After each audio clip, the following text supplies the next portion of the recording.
आज 7 दिवसांनी श्वेताला काही क्षण शांतता मिळाली, पण ही वादळापूर्वीची शांतता होती. वधू स्वतः मेकअप करत होती आणि तिने इतर सर्वांना खोलीबाहेर काढले होते.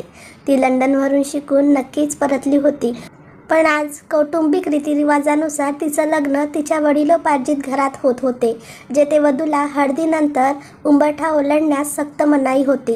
पाठवणीनंतरच ती बाहेर जाऊ शकत होती. अशा परिस्थितीत ब्युटी पार्लरमधून तयारी करून येण्याचा प्रश्नच नव्हता.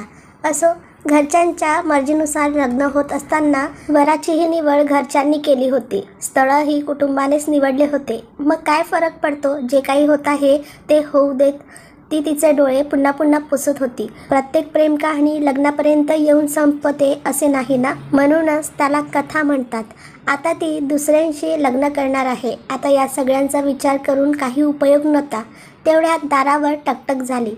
तिला दार उघडणे आवश्यक वाटले नाही. ताई, ए ताई, बघ हा इंग्रज आलाय. सलोनीच्या आवाजाने ती उठली.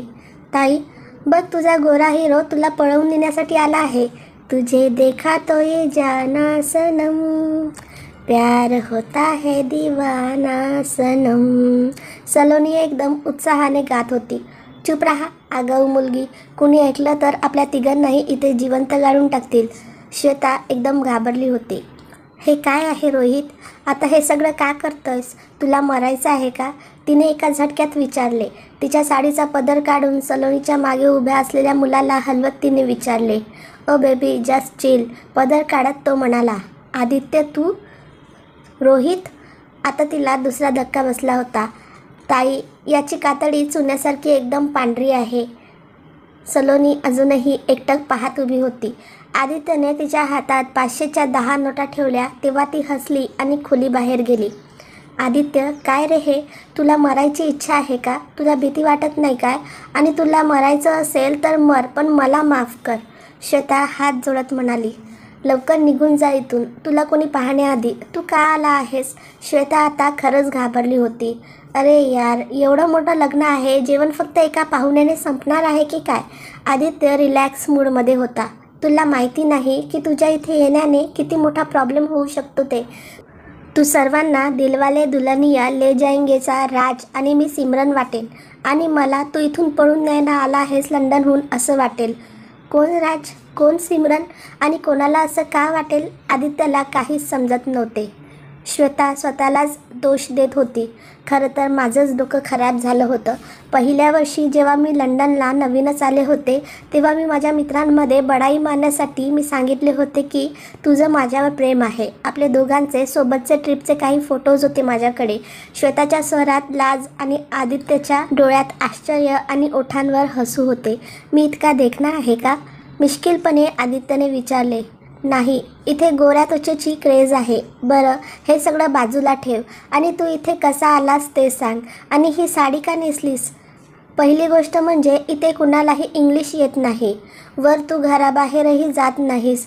मग दुसरा कोणता मार्ग होता माझ्याकडे?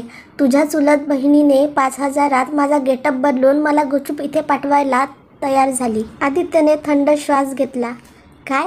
कधीपासून माझ्या घराची रेकी करत होतास आणि का? श्वेताला संशय येत होता. आदित्य म्हणाला, मला चुकीचं समजू नकोस. रोहितच्या सांगण्यावरून मी इथे आलो आहे. तो नेपाळमध्ये आपली वाट पाहत आहे. सगळी तयारी झाली आहे. लवकर चल. तुझं डोकं जागेवर आहे का? तासाभरात माझ्या लग्नाची वरात येणार आहे. तू आणि रोहित मला कोण समजता रे? तुमच्या इशाऱ्यावर नाचणारी कटपुतली? तुला जिवंत राहायचं असेल तर आत्ताच्या आत्ता निघ. श्वेताचे गाल रागाने लाल झाले होते. हे बघ, मला तुम्हा दोघांचे सर्व फोटो, व्हिडिओज, चॅट्स रोहितने दाखवले. मला माहिती आहे तू पण त्याच्यावर खूप प्रेम करतेस. त्यावेळी त्याच्यात हिंमत नव्हती, पण आता तो तुला दुसऱ्याची होताना बघू शकत नाही आहे. माझ्याजवळ येऊन तो खूप रडला. जीव द्यायच्या गोष्टी करत होता, म्हणून मी आलो आहे. हो, माझं त्याच्यावर प्रेम होतं. मी अजूनही त्याच्यावर प्रेम करते. कदाचित नेहमीच करेन. तो एक चांगला माणूस आहे, पण जबाबदारी त्याला नको होती. मी त्याला कोर्ट मॅरेज करू म्हटल्यावर तो घाबरला होता. जात, धर्म, समाज, आईची इच्छा, पप्पा मान्य करणार नाहीत, माझा भाऊ खूप खतरनाक आहे, या सर्व गोष्टी त्याला दिसत होत्या. आताही बघ, जीव धोक्यात घालून रिस्क घेण्याचा प्रसंग आला तेव्हा त्याने तुला पाठवले. तो स्वतः नेपाळमध्ये आराम करत आहे. श्वेताच्या बोलण्यावर आदित्य काही बोलण्याआधीच अचानक दरवाजा उघडला आणि बंदूक घेऊन कोणीतरी ओरडले, तू कोण आहेस? हिम्मत कशी झाली तुझी आमच्या घरातल्या मुलीवर नजर वर करून बघायची? आत्ता तुला मी जिवंत सोडणार नाही. काका, तुमचा गैरसमज होतोय. त्याने काही केलं नाही. तो फक्त मस्करी करत होता. जेवल्यावर निघणार आहे तो.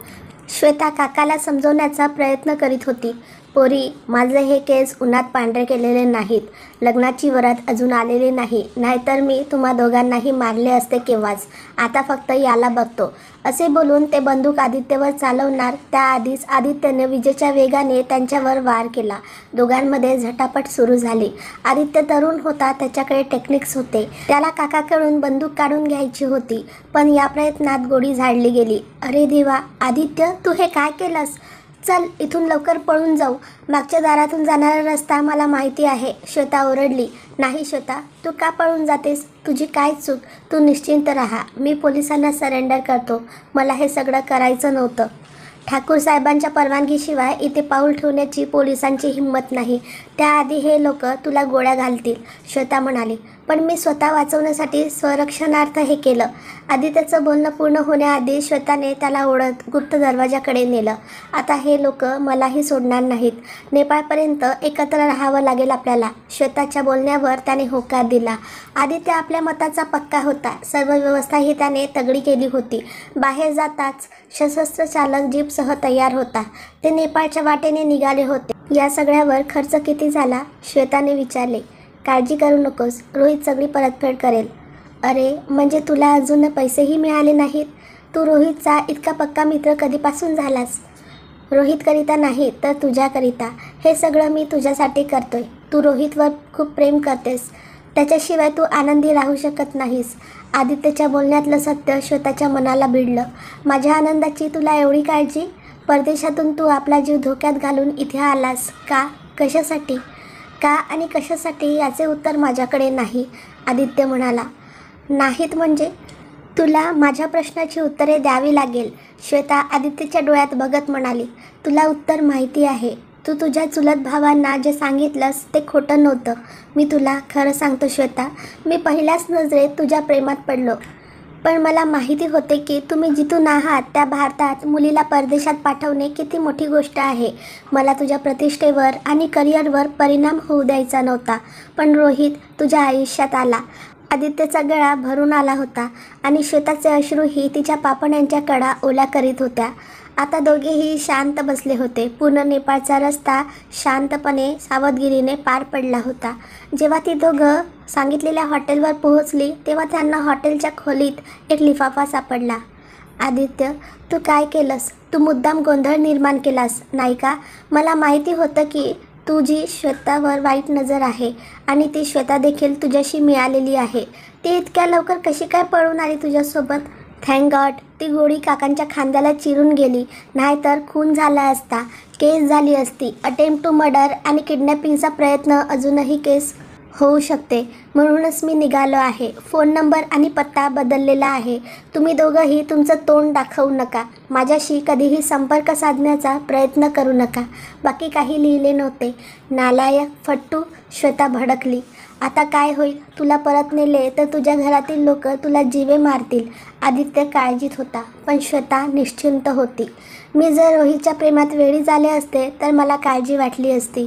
पण त्याचा स्वभाव मला माहिती होता. म्हणूनच मी माझे आयुष्य दुसऱ्या अनोळखी मुलासोबत घालवायला तयार झाले होते, ज्याला मी कधी भेटलेही नाही. मी नाही, निदान माझ्या घरातील सदस्य तरी आनंदी राहतील हा विचार करूनच मी लग्नाला तयार होते. पण माझ्या घरच्यांनी सिद्ध केले की त्यांचा माझ्यावर विश्वास नाही.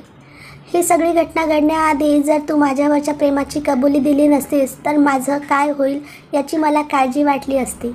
मला वाटले असते की तू माझ्यावर उपकार करतो आहेस. पण आता सर्व काही प्लॅननुसार होईल. फक्त नवरा मुलगा बदललेला असेल. आदित्य आश्चर्याने म्हणाला. काय? तू खरंच माझ्यासोबत? का? तू पण घाबरतोस की काय? श्वेताने विचारले. नाही, एक मिनिट, मला गुडघे टेकून बसू दे. आदित्य गुडघ्यावर बसून म्हणतो, miss Shweta, will you marry me? Of course, right here, right now. बाकीचे सर्व आपण मिळून सोडवू. तू माझ्यासोबत आहेस ना? श्वेताने तिचा हात पुढे केला. आदित्यने तिला स्वतःकडे खेचले आणि घट्ट मिठी मारली आणि म्हणाला, हो, मी कायम तुझ्यासोबत होतो आहे आणि नेहमीच राहणार. धन्यवाद. मित्र आणि मैत्रिणींनो, तुम्हाला जर आजची कथा आवडली असेल तर प्लीज व्हिडिओला लाईक करा, शेअर करा, कमेंट करा आणि सर्वात महत्त्वाचं म्हणजे तुम्ही जर माझ्या चॅनलवर पहिल्यांदा आला असाल तर चॅनलला सबस्क्राईब करायला विसरू नका. धन्यवाद.